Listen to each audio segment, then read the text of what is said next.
Hello, this is Troy with the RU Noble Grafted In position, and I want to start out with talking about how when the Lord sees the scriptures written through the eyes of the prophets.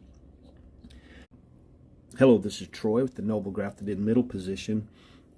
It's really important that when the Bible is written, it's written to nations through the eyes of the King of Abraham, Isaac, and Jacob.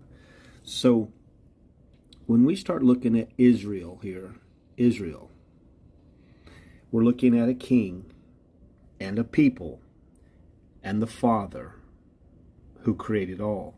Now, it's really important that you realize most of the time, like when I say most of the time, I mean 99.99% of the time, when the Bible, the prophets are speaking, they're speaking of the nations, all right? The nations.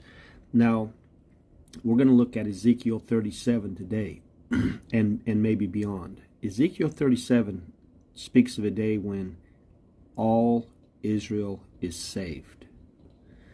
Most people try to figure out what that means, but without the full context of the prophets, it's nearly impossible.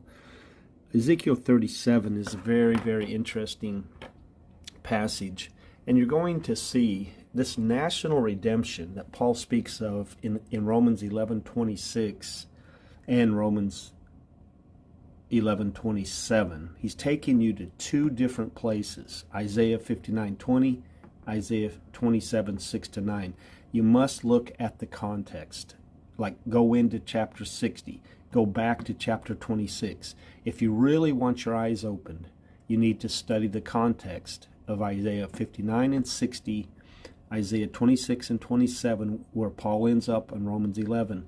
The actual way to phrase what you will learn is when Paul said the Word of God has not failed, the answer is found in Isaiah 59 and 60, especially chapter 60, and Isaiah 26 and 27.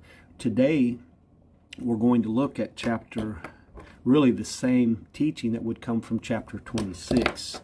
And I want to try to get you back up to the narrative.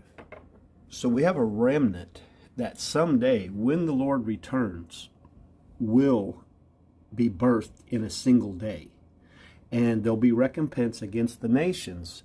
But ultimately, he's going to regather and reunite his 12 tribes into one.